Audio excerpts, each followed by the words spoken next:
श्रीमते रामानुजाय नमः। श्रीमते निगमान्त महादेशिकाय नमः।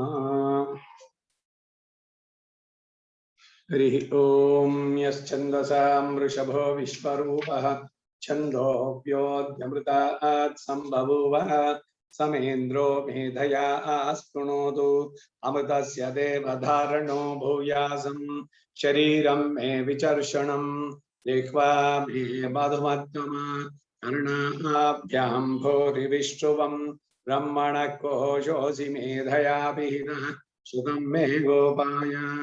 ओम आप्यायन्तो महांगानि वाक् प्राणश्चक्षुः श्रोत्रमथो बलमिन्द्रियाणि च सर्वाणि सर्वं ब्रह्मोपनिषदं माहं ब्रह्म निराकुर्याम् मा ब्रह्म निराकरोत् अनिराकरणमेस्तु तदात्मनि निरते य उपनिषत्सु धर्मास्ते मयि सन्तु ते मयि सन्तु। हरिः ओम्। ओम शांति शांति शांति। अथ छांदोग्य परिषत्ते तृतीय प्रपाठक शांडिल्य विद्येनಲ್ಲಿದ್ವಿ। ಅದರಲ್ಲಿ ಮೂರನೇ ಪ್ರಪಾಠಕ ಪುಟ 128 ಎರಡನೇ ಮಂತ್ರ मनोमय प्राण शरीरो भारूपः सत्य संकल्पः आकाश आत्मा सर्वकर्म सर्वकामः सर्वगंधः सर्वरसः सर्वमिद अभ्यातो अवाकी अनादरः ಅನ್ನೋದನ್ನ ನೋಡ್ತಾ ಇದ್ವಿ। ಬ್ರಹ್ಮನಲ್ಲಿ ಉಪಾಸಿಸಬೇಕಾದ ಗುಣಗಳನ್ನ ಈ ಮಂತ್ರದಲ್ಲಿ ಹೇಳಿದೆ ಅಂತ. ಬ್ರಹ್ಮ ಮನೋಮಯನಾಗಿದ್ದಾನೆ, ಪ್ರಾಣ ವೃತ್ತಿಗಳಿಗೆ ಆಶ್ರಯನಾದ್ರಿಂದ ಅವನನ್ನ ಪ್ರಾಣ ಶರೀರ ಅಂತ ತಿಳಿದುಕೊಳ್ಳಬೇಕು. ಅವನಿರೋದ್ರಿಂದಾನೇ ಪ್ರಾಣ ಇರೋದಕ್ಕೆ ಸಾಧ್ಯವಾಗುವಂತದ್ದ. ಈ ಬ್ರಹ್ಮ ಸ್ವಯಂ ಪ್ರಕಾಶನಾಗಿದ್ದಾನೆ. ಈತನು ಮಾಡಿದ ಸಂಕಲ್ಪ ಎಂದಿಗೂ ಸುಳ್ಳಾಗೋದಿಲ್ಲ, ಅದಕ್ಕೆ ಅವನು ಸತ್ಯ ಸಂಕಲ್ಪ. ಇವೆಲ್ಲ ನೋಡಿದ್ವಿ. ಸಮಸ್ತವಾದ ಈ ಜಗತ್ತು ಬ್ರಹ್ಮನ ಸೃಷ್ಟಿ ರೂಪವಾದ ಕ್ರಿಯೆಗೆ ಕರ್ಮವಾಗಿದೆ. ಅವನ ಸೃಷ್ಟಿ ಕ್ರಮ ಅದು ಡಿಪೆಂಡಿಂಗ್ ಆನ್ ದ ಕರ್ಮ. ಆಕಾಶವು ಈ ಬ್ರಹ್ಮನಿಗೆ ಆತ್ಮನಂತಿದೆ. ಆಕಾಶ ಆತ್ಮ ಅಂತ ಅಲ್ಲಿ ತೈತಿರಿಯಲ್ಲಿ ಬರೋದು ಕೂಡ ಹಾಗೆ. ಈ ಬ್ರಹ್ಮನು ಉಪಭೋಗಿಸಲು ಯೋಗ್ಯವಾದ ಪದಾರ್ಥಗಳು ಮತ್ತು ಭೋಗ ಸಾಧನಗಳು ಅತ್ಯಂತ ಪರಿಶುದ್ಧವಾಗಿವೆ. ಈತನಲ್ಲಿ ಅಲೌಕಿಕವು ಅಸಾಧಾರಣವಾದಂತಹ ಗಂಧ ಹಾಗೂ ರಸಗಳಿದೆ. ಸರ್ವಗಂಧ ಸರ್ವರಸ ಭಗವಂತನಿಗೆ ಇದೆಲ್ಲ. ಬ್ರಹ್ಮನು ಸರ್ವಾತ್ಮಕನಾದ್ದರಿಂದ ಈ ಎಲ್ಲ ಜಗತ್ತನ್ನು ವ್ಯಾಪಿಸಿಕೊಂಡಿದ್ದಾನೆ ಮತ್ತು ಈತನು ಸಕಲ ವಸ್ತುಗಳೇ ಮೊದಲಾದ ತನಗಿಷ್ಟವಾದ ಪದಾರ್ಥಗಳನ್ನ ಸದಾ ಪಡೆದುಕೊಂಡು ಇರುವನಾದ್ದರಿಂದ ಈತನಿಗೆ ಪಡೆಯಬೇಕಾದದ್ದು ಯಾವುದೂ ಇಲ್ಲ. ಅವಾಪ್ತ ಸಮಸ್ತ ಕಾಮಃ. ಅದರಿಂದ ಇವನು ಅನಾದರಹ ಅಂತ. ಯಾವುದ್ರಲ್ಲೂ ಆದರ ಇಲ್ಲ ಅಂದ್ರೆ ಏನಾದ್ರು ಬೇಕಾದ್ರೂ ಏನಾದ್ರು ಆಸಕ್ತಿಯಿಂದ ನೋಡುವಂತಹದ್ದು. ಎಲ್ಲವೂ ಇದ್ಮೇಲೆ ಏನು ಎಲ್ಲಿ ಏನಿದ್ರು ಸಂತೋಷ ಅಷ್ಟೇನೆ. ಅದ್ರ ಬಗ್ಗೆ ಯಾರು ಹೆಚ್ಚಿಗೆ ಕ್ಯೂರಿಯಾಸಿಟಿನೂ ಇಲ್ಲ. ಆ ರೀತಿ ಭಗವಂತ ಇರೋದ್ರಿಂದ ಅನಾದರ ಅಂದ್ರು. ಮತ್ತೆ ಇವನಿಗೆ ಒಂದು ವಿಷಯದಲ್ಲಾಗ್ಲಿ ಯಾವುದೇ ಒಂದು ಹೊಂದಬೇಕಾದಂತಹ ಅಯ್ಯೋ ನನಗೆ ಇದಿರ್ಲಿಲ್ಲ ಅದು ಬರ್ಬೇಕಾಗಿತ್ತು ಅನ್ನೋದು ಏನಾದ್ರು ಇದ್ರೆ ಅವಾಗ ಯಾವುದು ಒಂದು ಇಲ್ಲದೆ ಇದ್ದಾಗ ಒಂದು ವಸ್ತುವಾಗ್ಲಿ ಒಂದು ವಿಷಯವಾಗ್ಲಿ ಇಲ್ಲವಾದ್ರಿಂದ ಯಾವ ವಸ್ತುವಿನ ವಿಷಯದಲ್ಲಿಯೂ ಈತನಿಗೆ ವಿಶೇಷವಾದಂತಹ ಆದರ ಇಲ್ಲ. ಆದರವಿಲ್ಲದೆ ಇರೋದ್ರಿಂದಲೇ ಈತನು ಯಾವುದರ ಬಗೆಗೂ ಮಾತಾಡದೆ ಮೂಕನಂತೆ ಇದ್ದಾನೆ. ಈ ರೀತಿಯಾಗಿ ಹೇಳಿದಂತಹ ಈ ಎಲ್ಲ ಗುಣಗಳಿಂದ ಒಡಗೂಡಿದ ಬ್ರಹ್ಮನ ಉಪಾಸನೆಯನ್ನು ಮಾಡಬೇಕು ಅನ್ನುವಂಥದ್ದು ಈ ಮಂತ್ರದ ತಾತ್ಪರ್ಯ ಅಂದ್ರು. ಭಗವಂತನಿಗೆ ಯಾರಿಂದ ಏನಾಗ್ಬೇಕಾಗಿದೆ? ಅವನಿಗೆ ಶತ್ರುಗಳು ಇಲ್ಲ, ಮಿತ್ರರು ಇಲ್ಲ, ತುಂಬಾ ಪ್ರೀತಿಯಾದವರು ಅಂತ ಅಂದ್ಬಿಟ್ಟು ಇಲ್ಲ ಅಂದ್ರು. ಆದ್ರೆ ಏನ್ ಹೇಳ್ತಾನೆ ಅಂದ್ರೆ ಅವನಿಗೆ ಇವ್ರು ನನಗೆ ತುಂಬಾ ಪ್ರೀತಿಯಾದವರು ಇನ್ನೊಬ್ರು ಇಲ್ಲ. ಆದ್ರೆ ಯಾರು ಅವನನ್ನು ಆಶ್ರಯಿಸ್ತಾರೆ ಅಂತವರಲ್ಲಿ ಅವನು ಪ್ರತಿಕ್ರಿಯಿಸೋದು ಸಹಜ. ನಾವು ಪ್ರೀತಿಯನ್ನು ತೋರಿಸಿದ್ರೆ ಪ್ರತಿಯಾಗಿ ಅವನು ಕೂಡ ತೋರಿಸುವಂತಹದ್ದು. ಹಾಗೆ ಈಗ ರಂಗರಾಮಾನುಜ ಭಾಷ್ಯ ಗುಣಾನೇವಾಹ ಮನೋಮಯ ಇತ್ಯಾದಿನ. ಮನೋಮಯ ಪರಿಶುದ್ಧ ಮನೋಮಾತ್ರ ಗ್ರಾಹ್ಯ. ಪರಿಶುದ್ಧವಾದ ಮನಸ್ಸಿನಿಂದ ಮಾತ್ರ ಇವನನ್ನು ಗ್ರಹಿಸಲು ಸಾಧ್ಯವಾಗುವಂತಹದ್ದು. ವಿವೇಕಾದಿ ಸಾಧನ ಸಪ್ತಕಾನುಗ್ರಹಿತ ಪರಮಾತ್ಮೋಪಾಸನ ನಿರ್ಮಲೀಕೃತ ಮನೋಮಾತ್ರ ಗ್ರಾಹ್ಯ ಇತ್ಯರ್ಥ. ಪ್ರಾಣ ಶರೀರ ಜಗತಿ ಸರ್ವೇಷಾಂ ಪ್ರಾಣಾನಾಂ ಧಾರಕಃ. ಪ್ರಾಣೋ ಯಸ್ಯ ಶರೀರಂ ಆಧೇಯಂ ವಿಧೇಯಂ ಶೇಷಭೂತಂಚ ಸ ಪ್ರಾಣ ಶರೀರ.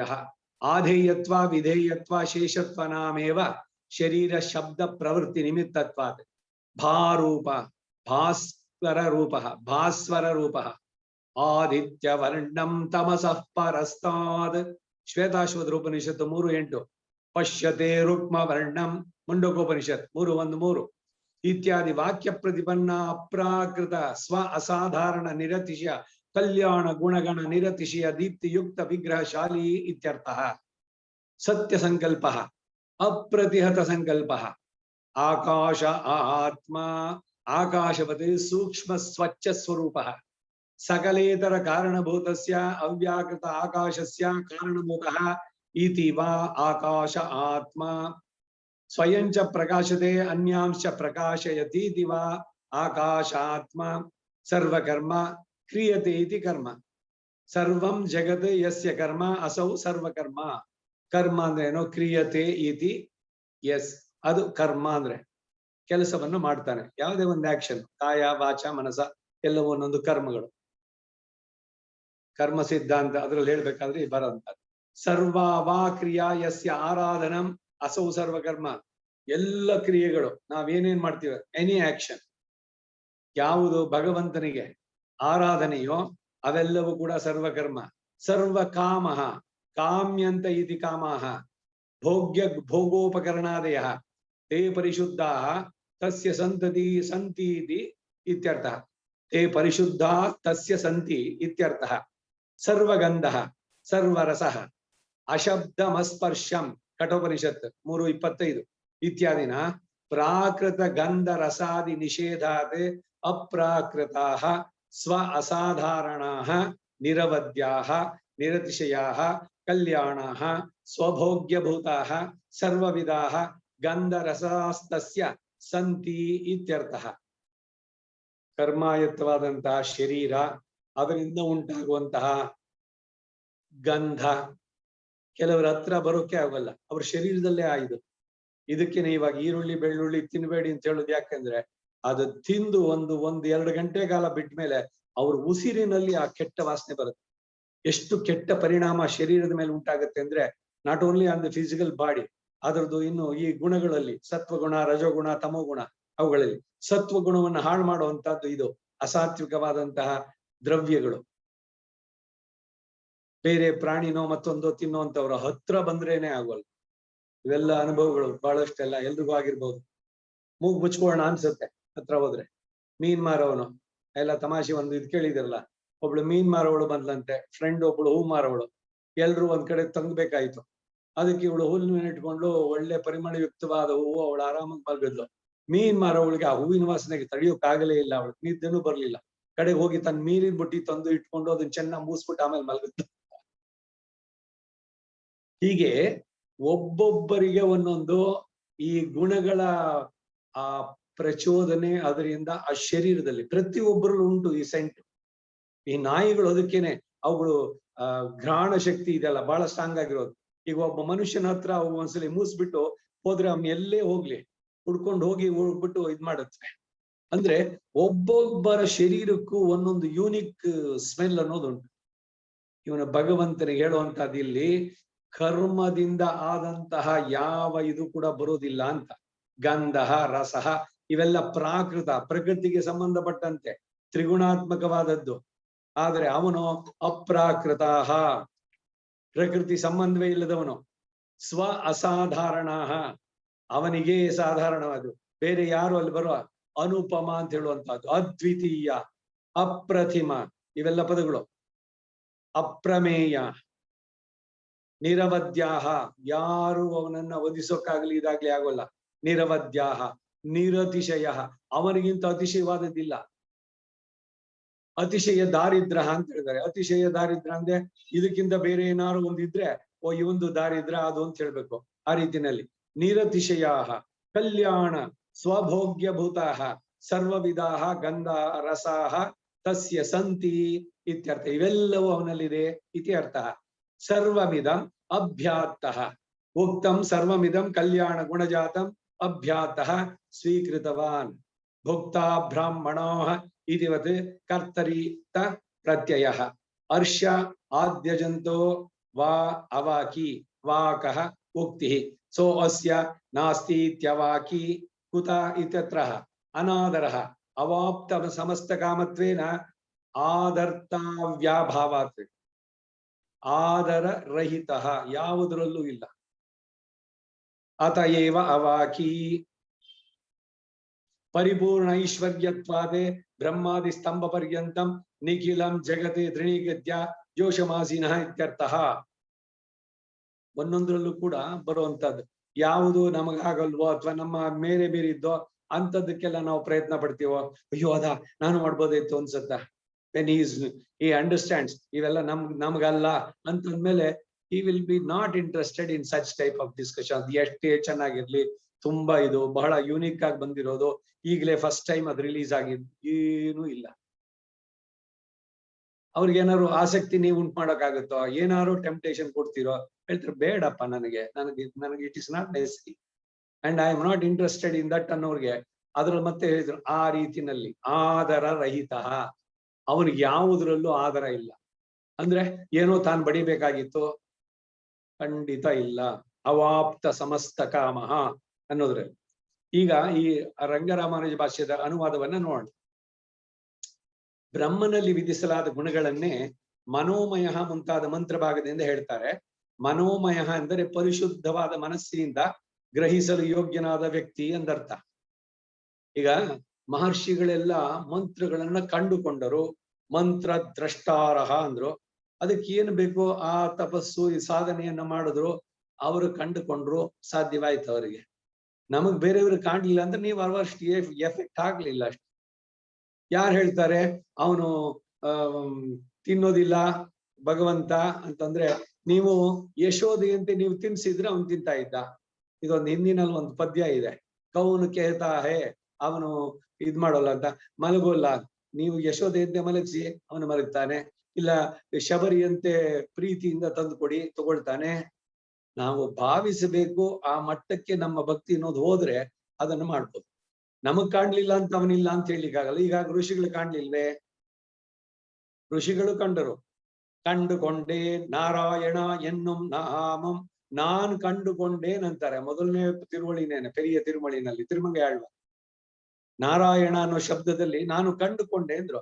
ಇಲ್ರಿ ನೀವು ಕಂಡ್ಕೊಂಡಿಲ್ಲ ಅಂತ ನೀವ್ ಹೇಳಕ್ ಯಾರು? ಅವರ ಅನುಭವ ಸುಳ್ಳು ಅಂತಿರೋ? ಅವರು ಕಂಡ್ಕೊಂಡಿದ್ದು ನಿಮ್ಗಾಗಲ್ವೋ? ಖಂಡಿತ ಸಾಧ್ಯ. ಅವರಂತೆ ಭಕ್ತಿ ಇರ್ಬೇಕಷ್ಟೆ. ಹಾಗೆ ಪ್ರತಿಯೊಂದರಲ್ಲೂ ಬರುವಂತಹದ್ದು. ಅವನನ್ನು ಗ್ರಹಿಸಲು ಯೋಗ್ಯವಾದಂತಹ ಪರಿಶುದ್ಧವಾದ ಮನಸ್ಸು ಬೇಕು, ಪರಿಪಕ್ವತೆ ಬೇಕು ಮನಸ್ಸಿನಲ್ಲಿ. ಈ ದ್ವಂದ್ವಗಳಿಂದ ವಿಮುಕ್ತರಾಗ್ಬೇಕು, ತ್ರಿಗುಣಗಳನ್ನ ಮೀರಾಗ್ಬೇಕು. ಗುಣಾತೀತನಾಗೋ ಹೇ ಅರ್ಜುನ ಅಂತ ಹೇಳ್ಬೇಕಾದ್ರೆ ಸತ್ವಗುಣದಲ್ಲಿ, ಶುದ್ಧ ಸತ್ವಗುಣದಲ್ಲಿದ್ರೆ ಅವನನ್ನು ಕಂಡು ಸದಾ ಪಶ್ಯಂತಿ ಸೂರಯ ದಿವಿ ವಚಕ್ಷುರಾತತಂ. ಮಂಗಳ ಹೇಳ್ತಿಲ್ವ, ತದ್ವಿಷ್ಣು ಪರಮಂ ಪದಂ, ವಿಷ್ಣುವಿನ ಪದ. ಸಾಧನ ಸಪ್ತಕಗಳು ಅಂತಿದೆ, ವಿವೇಕ, ವಿಮೋಕ, ಈ ಮೊದಲಾದ 7 ಸಾಧನೆಗಳಿಂದ ಒಡಗೂಡಿದ ಪರಮಾತ್ಮನ ಉಪಾಸನೆಯಿಂದ ಪರಿಶುದ್ಧವಾದ ಮನಸ್ಸಿನಿಂದ ಮಾತ್ರ ಗ್ರಹಿಸಲು ಯೋಗ್ಯನಾದವನು. ಅವನು ಯಾರಿಗೂ ಕಾಣಿಸೋಲ್ಲ. ಮಣ್ಣವರ್ಕು ಮಿಣ್ಣವರ್ಕು ಮರ್ಯಾದವನ್, ಯಾರಕ್ಕೂ ಕಾಣ ಕೊಡಾನವನ್. ಸಾಮಾನ್ಯವಾಗಿ ಸುಮ್ಮನೆ ನೋಡೋಕಾದ್ರೆ ಆಗಲ್ಲ, ಅದಕ್ಕೊಂದು ವಿಶೇಷ ಪ್ರಯತ್ನ ಮಾಡಿದ್ರೆ ಸಿಗುತ್ತೆ. ಹಾಗೆ ಇದು ಪ್ರಾಣ ಶರೀರ, ಜಗತ್ತಿನಲ್ಲಿರುವ ಸರ್ವ ಪ್ರಾಣಿಗಳಿಗೆ ಇವನು ಆಧಾರ. ನಿಖಿಲ ಜಗದಾಧಾರ ಅಖಿಲ ಜಗತ್ ಸ್ವಾಮಿನ್ ಅಸ್ಮತ್ ಸ್ವಾಮಿನ್ ಸತ್ಯಕಾಮ ಸತ್ಯ ಸಂಕಲ್ಪ ಸಕಲೇತರ ವಿಲಕ್ಷಣ. ಬೇರೆ ಎಲ್ಲದಕ್ಕಿಂತ ವಿಲಕ್ಷಣನಾಗಿದ್ದಾನೆ. ಎಲ್ಲವೂ ಅವನೇ ಆದ್ರೂ ಕೂಡ ಎಲ್ಲದರಿಂದ ಹೊರಗಿರಬಲ್ಲ. ಪ್ರಾಣಗಳು ಯಾರಿಗೆ ಶರೀರವೋ, ಅರ್ಥಾತ್ ಆಧೇಯ ವಿಧೇಯ ಹಾಗೆ ಶೇಷಭೂತಗಳು ಅಂಥವನು ಎಂದರ್ಥ.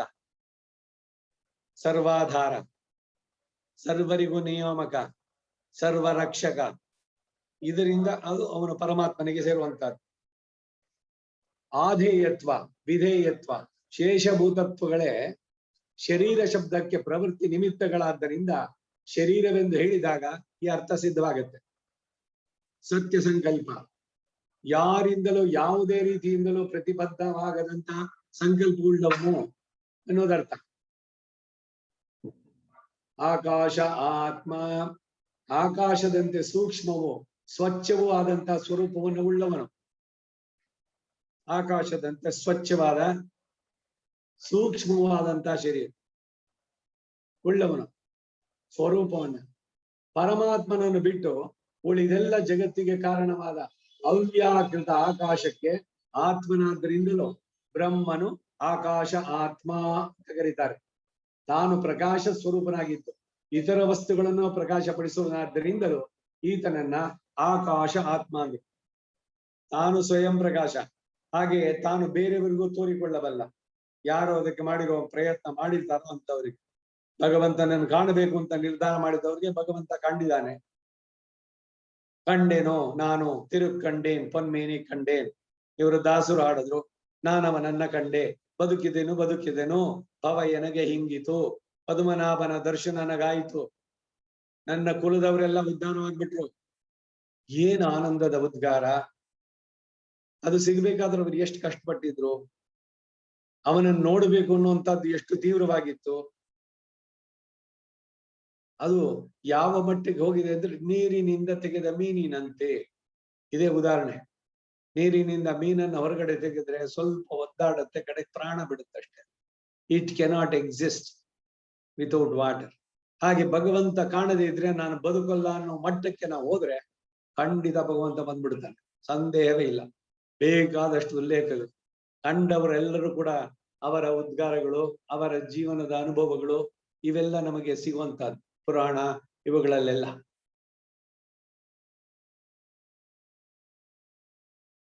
ಸರ್ವ ಕರ್ಮ ಯಾವುದಕ್ಕೆ ಒಳಗಾಗುವುದು, ಕ್ರಿಯೆಗೆ ಒಳಗಾಗುವುದು, ಅದನ್ನ ಕರ್ಮ ಅಂದ್ರು. ಕರ್ಮ ಅಂದ್ರೆ ಆಕ್ಷನ್, ಬರೀ ಅಷ್ಟೇನಾ? ಅದಕ್ಕೆ ಪೂರಕವಾಗಿ ಯಾರು ಇಸ್ ದಿ ಅದನ್ನ ಮಾಡಿಸೋನು ಯಾರು, ಮಾಡೋವನು ಯಾರು, ಇವೆಲ್ಲವೂ ಕೂಡ ಸರ್ವ ಕರ್ಮ ಭಗವಂತನಿಗೆ. ಸರ್ವ ಕಾಮ, ಯಾವುದು ಇಚ್ಛಿಸಲು ಯೋಗ್ಯವೋ ಅದನ್ನು ಕಾಮ ಅಂತಾರೆ. ಇಚ್ಛಿಸಲು ಯೋಗ್ಯವಾದದ್ದು, ನೀವೇನೋ ಬಯಸ್ತೀರಿ ಅದಕ್ಕೆ ಕಾಮಗಳು. ಅರ್ಥಾತ್ ಭೋಗ್ಯವಾದ ಪದಾರ್ಥಗಳು ಹಾಗೂ ಭೋಗ ಸಾಧನಗಳು ಎಂದರ್ಥ. ಆ ಭೋಗ್ಯ ವಸ್ತುಗಳು ಹಾಗೂ ಭೋಗ ಸಾಧನಗಳು ಅತ್ಯಂತ ಪರಿಶುದ್ಧವಾಗಿರುವ ಕಾರಣ ಈತನನ್ನ ಸರ್ವಕಾಮ ಅಂತಾರೆ. ಅದೇ ಬೇರೆ ಸಾಧನಗಳಾದ್ರೆ ಅದಕ್ಕೆಲ್ಲ ಲಿಮಿಟೇಷನ್ಸ್ ಉಂಟು, ಅದು ಕೆಟ್ಟೋಗೋ ಚಾನ್ಸಸ್ ಉಂಟು. ಅದೆಲ್ಲ ಇಲ್ಲದವನಿವನು. ಸರ್ವಗಂಧ ಸರ್ವರಸ ಅಶಬ್ದಂ ಅಸ್ಪರ್ಶಂ ಮುಂತಾದ ವಾಕ್ಯಗಳಲ್ಲಿ ಪ್ರಾಕೃತ ಅಂದ್ರೆ ಪ್ರಕೃತಿ ತ್ರಿಗುಣಾತ್ಮಕವಾದದ್ದು. ಇದನ್ನ ಮೀರಿದ್ದು ಅಪ್ರಾಕೃತ. ಕಲಂಗ ಪೆರುನಹರ್ ಅಂದ್ರು ವೈಕುಂಠಕ್ಕೆ. ಏನು ಕಲಂಗ ಅಂದ್ರೆ ಪರಿಣಾಮವನ್ನೇ ಹೊಂದದೇ ಇರುವಂತಹದ್ದು. ಈ ಪ್ರಕೃತಿ ಸ್ವರೂಪದಲ್ಲೇ ಪರಿಣಾಮ ಹೊಂದುವಂತಹದ್ದು. ನಮ್ಮ ಶರೀರ ಪ್ರಕೃತಿನಲ್ಲಿರೋದು. ಹುಟ್ಟಿದಾಗ ಇದ್ದಂತ ಶರೀರ ಸ್ವರೂಪ ನಮಗಿದೆಯೋ ಇವಾಗ? ಪ್ರತಿದಿನ ಅದು ಶೀರ್ಯತೆ ಇತಿ ಶರೀರ, ಜೀರ್ಣವಾಗುತ್ತೆ. ಒಂದೊಂದೇ ಸಿಸ್ಟಮ್ಗಳು ಅದರ ಪಟುತ್ವವನ್ನು ಕೊಳ್ಕೊಳ್ಳುತ್ತೆ. ಥಿಂಕಿಂಗ್ ಆಗಲಿ, ಫಿಸಿಕಲ್ ಆಗಲಿ, ಮಾತಿನಲ್ಲಾಗ್ಲಿ. ಎಷ್ಟು ಬೇಕಾದ್ರೂ ಮೊದಲು ಮಾತಾಡ್ತೀವಿ, ಈಗ ಮಾತಾಡೋದಕ್ಕೆ ಕಷ್ಟಪಡ್ತಾರೆ ಅಂದ್ರೆ ಸಹಜ. ಶರೀರದಲ್ಲೆಲ್ಲವೂ ಬರುವಂತಹದ್ದು ಒಂದೊಂದಾಗ್ಬಿಡುತ್ತೆ, ಪರಿಣಾಮ ಹೊಂದುತ್ತೆ ಪ್ರತಿದಿನ. ಈ ಪ್ರಕೃತಿಗೆ ಸಂಬಂಧಪಟ್ಟಂತಹ ಸಮಸ್ತವು. ಆದರೆ ಭಗವಂತನು ಅಪ್ರಾಕೃತವಾದದ್ದು. ಈ ಪ್ರಾಕೃತವಾದಂತಹ ಗಂಧ ರಸ ಮುಂತಾದವುಗಳು ಬ್ರಹ್ಮನಲ್ಲಿ ಇಲ್ಲ ಎಂದು ನಿಷೇಧ ಮಾಡಿರೋದ್ರಿಂದ ಈ ಬ್ರಹ್ಮನಲ್ಲಿ ಅಪ್ರಾಕೃತವು ಭಗವಂತನಲ್ಲಿ ಮಾತ್ರ ಇರೋದ್ರಿಂದ ಅಸಾಧಾರಣವಾದದ್ದು. ಸಾಧಾರಣ ಎಂದ್ರು ಕಾಮನ್ ಸೆನ್ಸ್ ಇಲ್ಲಲ್ರಿ ಅವ್ರಿಗೆ. ಅಂದ್ರೆ ಒಂದು ಮಾತಿದೆ, common sense is not common to all ಅಂತ. ನೋಡಿ, ಸಾಧಾರಣವಾದದ್ದು ಎಲ್ಲ ಸರ್ವೇ ಸಾಧಾರಣ, ಇವನು ಅಸಾಧಾರಣ. ಭಗವಂತನದು ಅಸಾಧಾರಣ, ದೋಷರಹಿತವಾದದ್ದು. ಯಾವ ದೋಷಗಳಿಂದಲೂ ಅದು ಸೇರಿದ್ದಲ್ಲ. ಅದಕ್ಕೆ ಅವನು ಹೇಳ್ಬೇಕಾದ್ರೆ ಮೊದಲೇನೇನೆ ಭಗವಂತನ ಬಗ್ಗೆ ಮಾತಾಡಿದ್ರೆ ಅಖಿಲ ಹೇಯ ಪ್ರತ್ಯನೀಕನ, ಎಲ್ಲ ದೋಷಗಳಿಂದ ದೂರಾದವನು, ಸಕಲ ಕಲ್ಯಾಣ ಗುಣ ಪರಿಪೂರ್ಣನಾಯ್, ಶ್ರೀಯಪತಿಯಾಯ್. ಇದು ಸ್ಟೇಟ್ಮೆಂಟ್ಗಳು ಭಗವಂತನ ಬಗ್ಗೆ ಏನಾದ್ರು ಹೇಳೋದಾದ್ರು. ಹಾಗೆ ದೋಷರಹಿತವು, ನಿರವಧಿಕವು, ನಿರತಿಶಯವು, ಮಂಗಳಕರವು, ಬ್ರಹ್ಮನಿಗೆ ಭೋಗ್ಯವಾದಂತಹ ಸಕಲ ವಿಧವಾದ ಗಂಧ ರಸಾದಿಗಳು ಭಗವಂತನಲ್ಲಿಯೇ ಇವೆ ಎಂದರ್ಥ. ಇಂತಹ ಭಗವಂತನನ್ನೇನೆ ಆ ಭಗವಂತನನ್ನ ಕಂಡವರು, ಭಗವಂತನಲ್ಲಿ ಶರಣಾದವರು ಹಾ ಊಹಾ ಊಹಾ ಅಹಂ ಅನ್ನಂ, ನಾನು ಭಗವಂತನಿಗೆ ಅನ್ನ, ಅಹಂ ಅನ್ನಾದಹ, ನಾನು ಭಗವಂತನನ್ನ ಅನುಭವಿಸ್ತೇನೆ, ಭಗವಂತ ನನ್ನನ್ನು ಅನುಭವಿಸ್ತಾನೆ. ಪರಸ್ಪರ ಒಬ್ಬರಿಗೊಬ್ಬರಿಗೆ ಇಂಟರ್ ಇದು ಆ ರೀತಿಯಲ್ಲಿ ಉದ್ಗಾರ ಅಲ್ಲಿ ಬರೋದು. ಏತತ್ ಸಮಗಾಯನ್ನ ಆಸ್ತೆ, ಆ ಆನಂದ.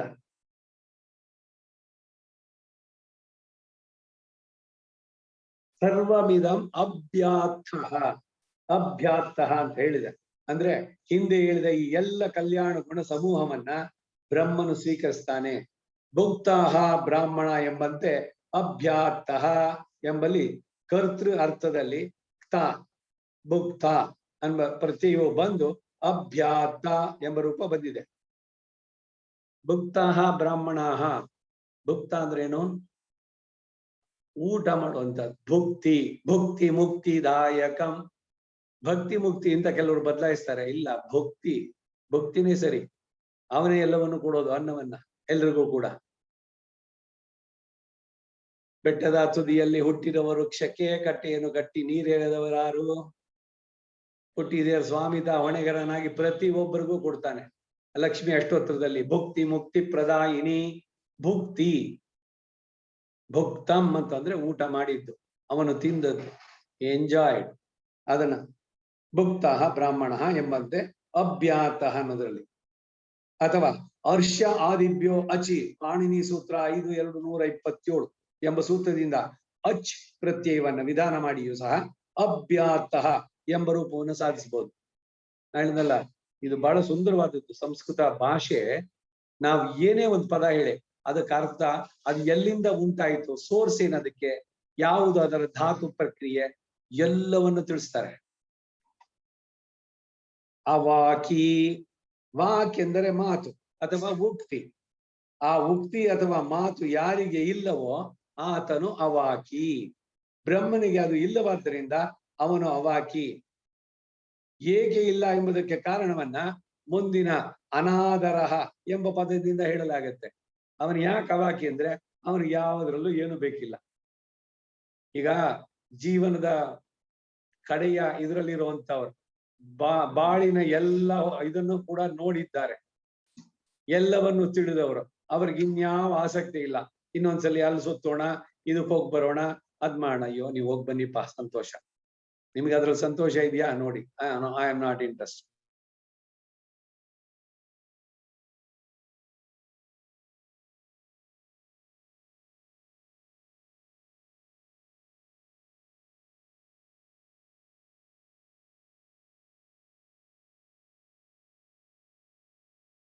ನೀವಿರಿ. ಭಗವಂತ ಯಾಕೆ ಅವಾಕಿ ಅಂದ್ರೆ he is not interested in anything gaining. ಯಾರಿಂದ ಏನಾದ್ರು ಪಡೆಯಬೇಕಾದ್ದು ಅನ್ನೋದು ಏನಿಲ್ಲ. ಅವನು ಅವಾಪ್ತ ಸಮಸ್ತ ಕಾಮ. ತನಗೇನಾದ್ರು ಬೈಕೆಗಳು ಬೇಕು ಅಂದ್ರೆ ಅದನ್ನ ತಾನೇ ಪೂರೈಸಿಕೊಳ್ಳಬಲ್ಲ. Is not dependent on anybody, not even on his senses. ಅವನ್ ಕಣ್ಣಿಲ್ದೇನೆ ಭಗವಂತ ನೋಡಬಲ್ಲ, ಕಿವಿ ಇಲ್ಲದೆ ಕೇಳಬಲ್ಲ. ಇಂಥದ್ದು ನನಗೆ ಇಲ್ಲ, ಕೊರತೆ ಆಗಿದೆ, ಅದು ಬೇಕು ಅನ್ನೋದು ಏನಾದ್ರು ಇದ್ರೆ ಅದರದಕ್ಕಾಗ್ಬೇಕು. ಎಲ್ಲ ಬಹಳ ದೊಡ್ಡ ಚರ್ಚೆಗಳಿದೆಲ್ಲ ಶ್ರೀಭಾಷ್ಯದಲ್ಲಿ. ಈಗ ಈ ಸೃಷ್ಟಿ ಸ್ಥಿತಿ ಪ್ರಳಯ ಇವೆಲ್ಲ ಅವನಿಗೆ ಲೀಲೆ ಅಂದ್ರು. ಲೀಲಾವತ್ತು ಜಗತ್ ಕೈ ಇದು ಅಂತ ಅಂದ್ಬಿಟ್ಟು ಜಗತ್ತೆಲ್ಲ ಅವನಿಗೆ ಲೀಲೆ ಅಂತ. ಇದು ಮಾಡದಿದ್ರೆ ಅವನಿಗೆ ಮನಸ್ಸಿಗೆ ಸಂತೋಷ ಇಲ್ವಾ? ಈಗೇನೋ ಒಂದು ತುಂಬಾ ಬೇಸರ ಆಗ್ತಾ ಇದೆ, ಏನು ಇಲ್ಲ, ಏನಾದ್ರು ಒಂದು ಆಟ ಆಡೋಣ, ಒಂದು ಕೇರಮ್ಮೋ ಮತ್ತೊಂದು. ಕೇರಂ ಮಾಡಿದ್ರೆ ಅದ್ರಲ್ಲಿ ತನ್ನಿಲ್ಲದೆ, ಇಲ್ಲ ಏನಾದ್ರು ಟಿವಿ ನೋಡೋದು, ಇಲ್ಲ ಸಂಗೀತವನ್ನು ಕೇಳೋದು, ಯಾವುದೋ ಒಂದ್ರಲ್ಲಿ ನಿಮ್ ತೊಡಗಿಸ್ಕೊಂಡಾಗ you have spend that time.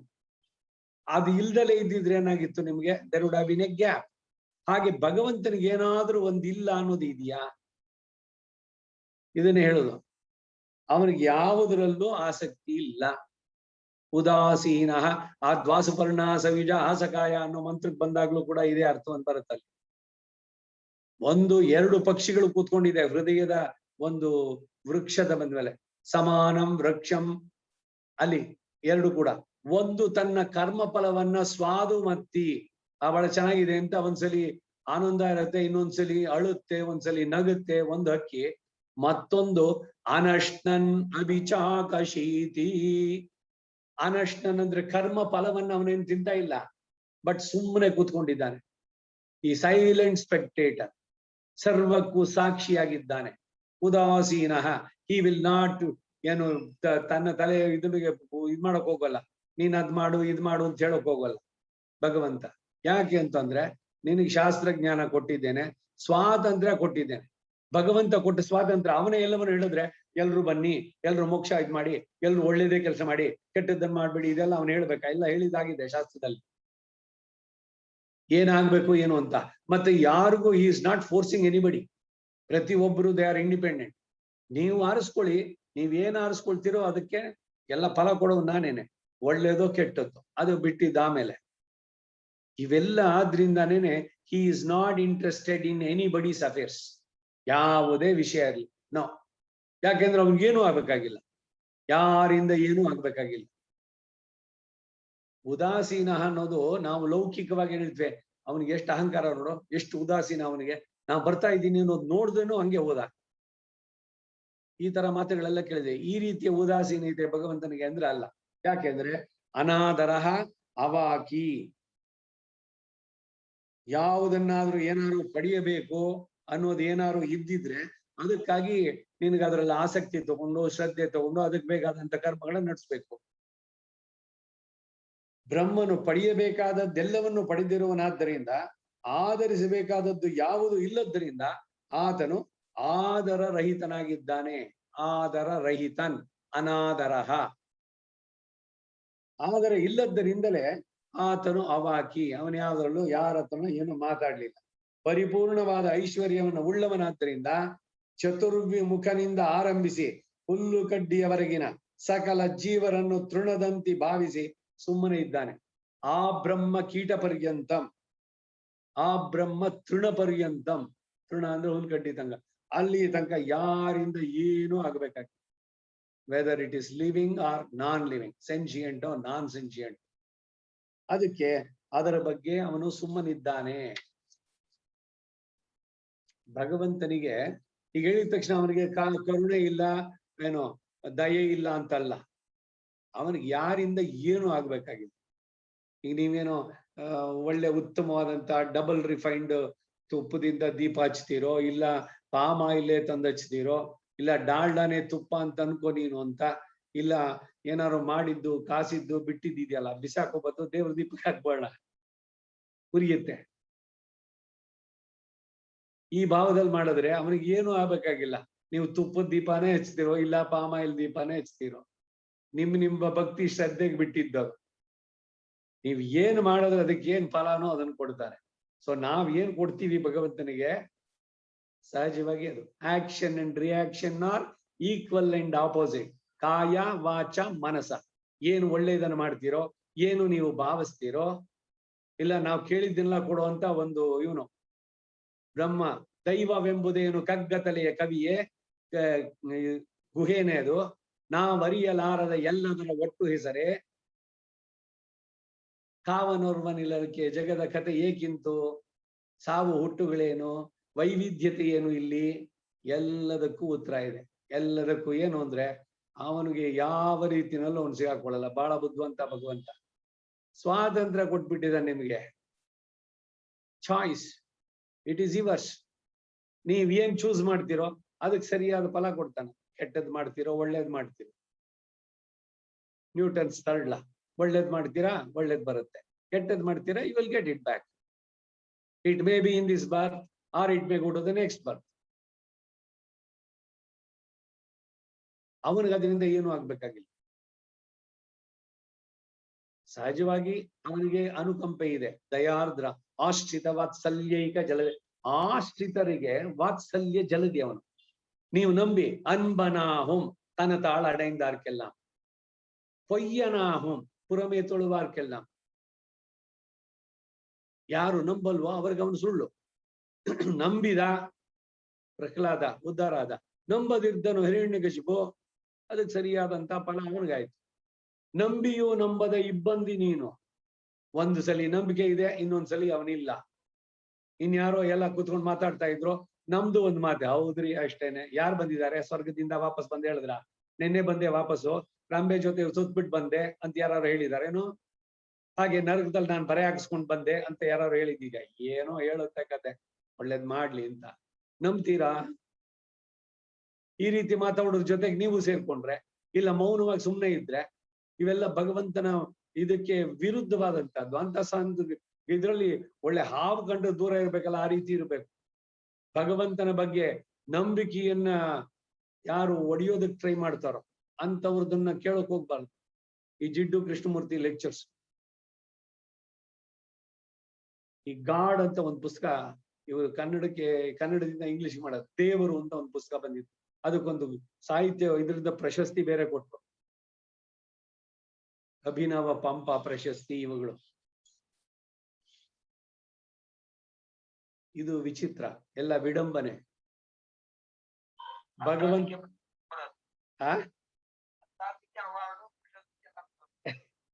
ಅದೇ ಇಂಥದನ್ನ ನೋಡ್ಬಿಟ್ಟು ಚೆನ್ನಾಗ್ ಬರ್ದಿದ್ದಾರೆ ಅವರು ಅಂತಂದ್ರೆ, ನಿಮ್ಮ ನಂಬಿಕೆಗೆ ಬೇರೆಗೇನೆ ಅವ್ರು ಕತ್ತರಿ ಇಡ್ತಾರೆ. ಹೌದು, ಇವ್ರು ಹೇಳ್ತಾರಲ್ಲ, ನಿಜನಾ ಇದು? ನಾವು ನಮ್ಗೆ ಉಪನಯನ ದಿವಸದಿಂದಾನು ಮಾಡ್ತಾ ಇದೀವಿ. ಏನ್ ತಟ್ಟೆ ಲೋಟದ ಸರ್ಕಸ್.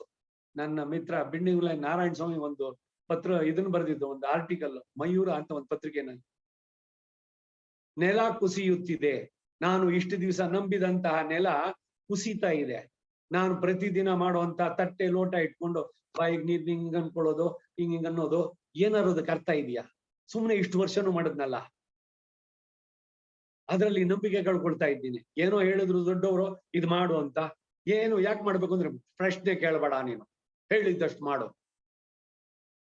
ಅದ್ರಲ್ಲಿ ಸ್ವಲ್ಪ ಆಸಕ್ತಿ ಇಟ್ಕೊಂಡು ಯಾತಕ್ಕಾಗಿ ಸ್ವಲ್ಪ ವಿಚಾರ ಮಾಡಿದ್ರೆ ಗೊತ್ತಾಗ್ತಾ ಇತ್ತು. ಇಲ್ದಿದ್ರೆ ಅದು ಬರೀ ಅಷ್ಟೇ ತಟ್ಟೆ ಲೋಟ ಸರ್ಕಸ್. ಪ್ರತಿ ಒಂದರಲ್ಲೂ ಕೂಡ ಹೀಗೆ.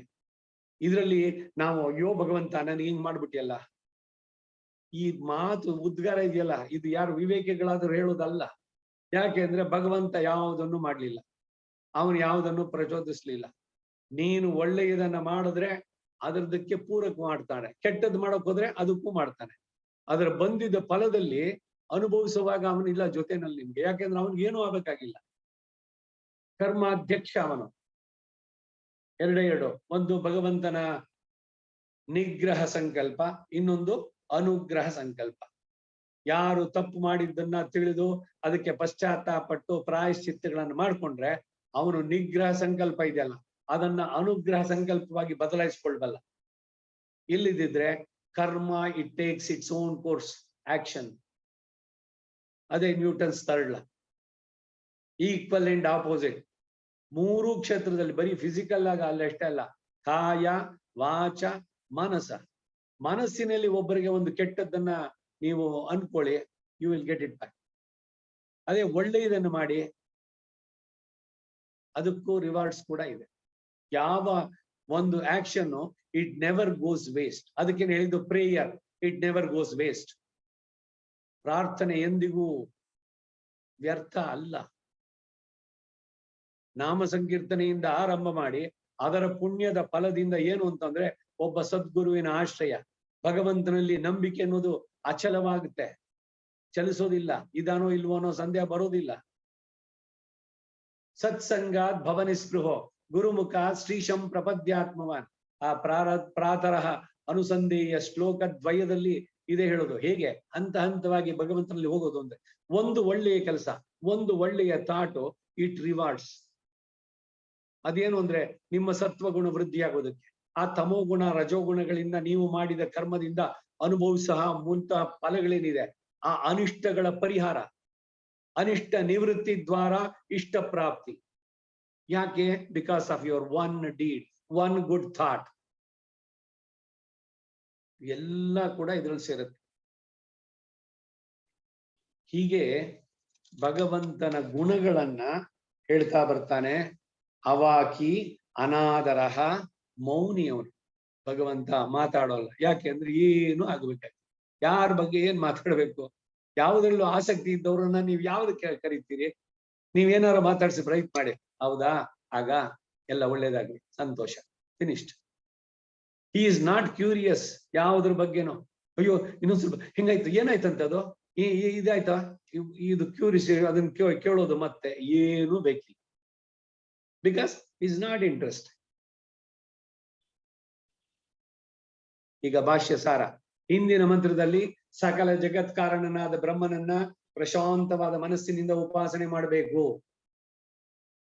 ಉಪಾಸನೆಗೆ ಕೂತ್ಕೊಳ್ಳೋದಕ್ಕೇನೆ ಅದಕ್ಕೆ ಭಗವದ್ಗೀತೆಯನ್ನು ಹೇಳಿದ್ದವನು ಚೈಲಾಜಿನ ಕುಶೋತ್ತರಂ. ಧ್ಯಾನ ಒಂದೊಂದೇ ಹೇಳ್ತಾ ಬರ್ತಾನಲ್ಲ, ಕರ್ಮಯೋಗ ಇವುಗಳು ಮಾಡ್ಕೊಂಡು ಮುಂದಕ್ಕೆ 3-4ನೇ ಅಧ್ಯಾಯಗಳಲ್ಲಿ ಬರ್ಬೇಕಾದ್ರೆ ಹೇಗೆ ಕೂತ್ಕೊಂಡು ಮಾಡ್ಬೇಕು, ಏನೇ ನೀವು ಮಾಡುದು ಕೂಡ ಪೂರ್ವಾಭಿಮುಖವಾಗಿ ಕೂತ್ಕೊಳ್ಳಿ.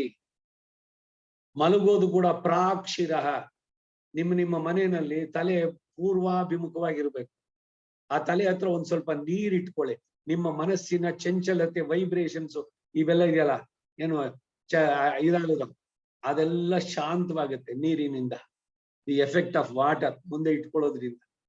ಮನಸ್ಸನ್ನ ಕಾಮಾಗಿ ಇಟ್ಕೊಳ್ಳಿ. ನಿದ್ದೆ ಬೇಗ ಬರುತ್ತೆ. ಯಾವ ಚಿಂತನೆಗೂ ಅಲ್ಲಿ ಅವಕಾಶ ಕೊಡಬೇಡಿ.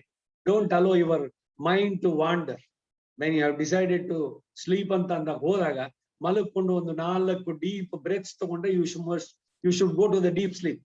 ಅಲ್ಲಿ ಮತ್ತೆ ಕನಸಿನ ಮಧ್ಯದ ಸ್ವಪ್ನ ಅವಸ್ಥೆ ಇಲ್ಲವೇ ಇಲ್ಲ. ಜಾಗ್ರದ ಅವಸ್ಥೆಯಿಂದ ಡೈರೆಕ್ಟ್ ಸುಷುಪ್ತಿಗೆ. ನಿದ್ದೆ ಬರದೇ ಇದ್ರೆ ಹೋಗಿ ಮಲಗಬೇಡಿ. ನಿದ್ದೆ ಬರೋದಕ್ಕೆ ಶರೀರಕ್ಕೆ ಒಂದ್ ಸ್ವಲ್ಪ ಶ್ರಮ ಆಗಿರ್ಬೇಕು. ಭಗವತ್ ಕೈಂಕರ್ಯ ಬೆಳಗಿಂದ ಸುಮ್ನೆ ಅಲ್ಲಿ ಇಲ್ಲಿ ಕೂತ್ಕೊಂಡಲ್ಲ, ಏನಾರು ಒಂದಷ್ಟು ವಾಕಿಂಗ್ ಮಾಡಿ, ಏನಾರು ಒಂದು ಹಾಬಿ, ಗಾರ್ಡನಿಂಗ್ ಏನಾರು ಇದ್ರೆ ಪಾಠಗಳು ಮತ್ತೊಂದು ಇಟ್ಕೊಂಡು ಅದರಲ್ಲಿ ಒಂದು ಸ್ವಲ್ಪ ಒಳ್ಳೆ ಇದನ್ನ ಕೇಳಿ ಒಂದು ಧನ್ಯತೆಯ ಭಾಗವಾಗಬೇಕು. ಬೆಳಗಿಂದ ಇವತ್ತು ರಾತ್ರಿ ಮಲಗೋ ತನಕ ನಾ ಮಾಡಿದ ಏನೇನು ಕೆಲಸಗಳು ಕಾಯ ವಾಚ ಮನಸ, ಹೇ ಭಗವಂತ ನಿನ್ನ ಆರಾಧನೆ ಅದು ನಿನಗೆ ಒಪ್ಸಿದ್ದೇನೆ. ನಾಳೆ ದಿವಸದ ನನಗಿಲ್ಲ ಯೋಚನೆ, ಯಾಕೆಂದ್ರೆ ಎಲ್ಲವನ್ನು ನಿನಗೆ ಒಪ್ಸಿದ್ದೇನೆ. ನೀನೇ ಎಲ್ಲವನ್ನು ನಡ್ಸೋಂತವನು. ಇವತ್ತು ನೀ ಕೊಟ್ಟಿದ್ದ ಕೆಲಸ ಮಾಡಿಬಿಟ್ಟು ನಿನಗೆ ಒಪ್ಪಿಸ್ತಾ ಇದ್ದೇನೆ. ನಾನೀಗ ಮಲಗ್ತಾ ಇದ್ದೇನೆ. ಈ ತಲೆದಿಂಬು ನಿನ್ನ ತೊಡೆ ಭಗವಂತಂದು. ನಾನು ಮಗು. You sleep like a child, God is away. ಈ ಭಾವದಿಂದ ಕೈಕಾಲು ತೊಳ್ಕೊಂಡು ಚೆನ್ನಾಗಿ ಒರೆಸ್ಕೊಂಡು, ಕಾಲು ಒದ್ದೆ ಕಾಲಿನಲ್ಲಿ ಮಲಗಬಾರದು. ಶುಭ್ರವಾದಂತಹ ಹಾಸಿಗೆ ಅದರ ಮೇಲೆ ಮಲಗಬೇಕು. ಮಲಗುವಾಗ ರಾಮ ಸ್ಕಂದಂ ಎಲ್ಲ ಇದೆಲ್ಲ ಹೇಳಿ ಎಲ್ಲ ಭಗವಂತನ ಧ್ಯಾನ ಮಾಡಿ, ಕಾಯೇನ ವಾಚ ಮನಸೇಂದ್ರಿಯ ಇರುವ ಹೇಳಿ, ಸ್ವಸ್ತಿ ಪ್ರಜಾಭ್ಯ ಪರಿಪಾಲಯಂತ, ಎಲ್ಲರೂ ಸುಖವಾಗಿ ಸಂತೋಷವಾಗಿರ್ಲಿ, ಸರ್ವೇ ಭವಂತು ಸುಖಿನಃ, ಇವೆಲ್ಲ ಹೇಳ್ತಾ ಭಗವಂತನ ತೊಡೆ ಮೇಲೆ ನಾನು ಮಲಗಿದ್ದೇನೆ. ನನಗೆ ಯಾವ ಯೋಚನೆಯೂ ಇಲ್ಲ. ಅವನಿದ್ದಾನೆ ನನ್ನ ರಕ್ಷಕ. ಹೇಗೆ ಒಂದು ತಾಯಿಯ ಮಡಿಲಿನಲ್ಲಿ ಒಂದು ಮಗು ಮಲಗಿದೆಯೋ ಆ ರೀತಿನಲ್ಲಿ ಭಗವಂತ ಎಂಬ ತಾಯಿಯ ಮಡಿಲಲ್ಲಿ ಎಲ್ಲ ಚಿಂತನೆಯನ್ನ ದೂರ ಮಾಡಿ ನೆಮ್ಮದಿಯಾಗಿ ಮಲಗಿ. ಮಲಗಿದಾಗೇನು ಇದು ಕೂಡ ಎಲ್ಲ ಬರುತ್ತೆ ಇದ್ರಲ್ಲೇನೆ.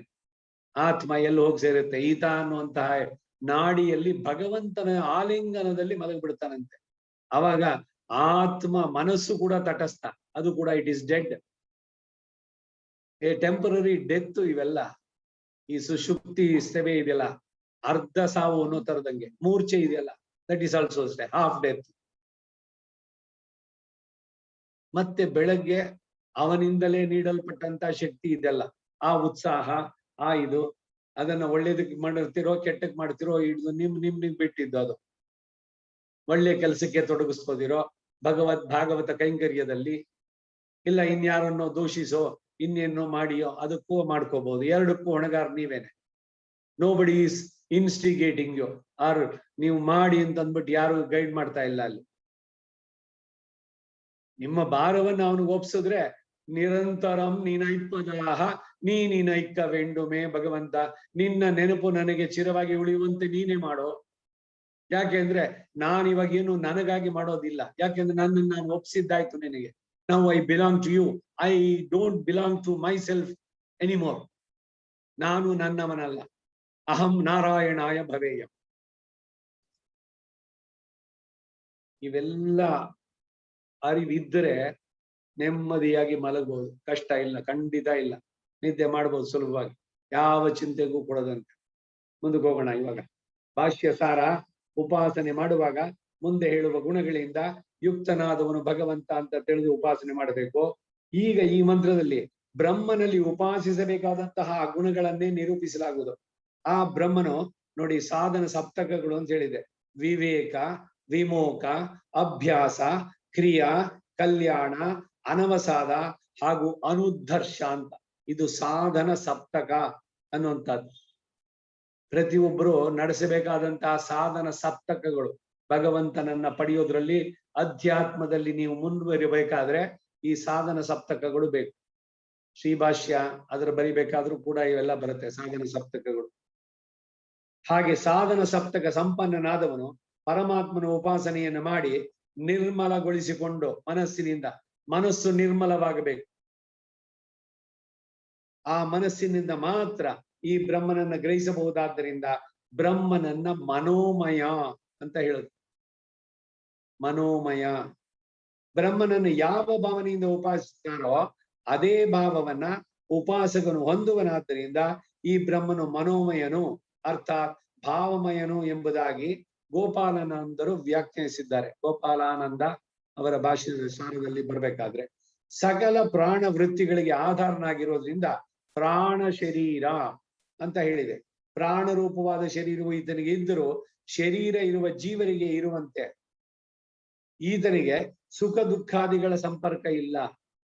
ಪ್ರತಿಯೊಬ್ಬರಲ್ಲೂ ಭಗವಂತ ಇದ್ದಾನೆ, ಆದ್ರೆ ಅವರ ಸುಖ ದುಃಖಗಳಲ್ಲಿ ಒಂದೇನಿಲ್ಲ, ನೋ ರೋಲ್ ಭಗವಂತನಿಗೆ.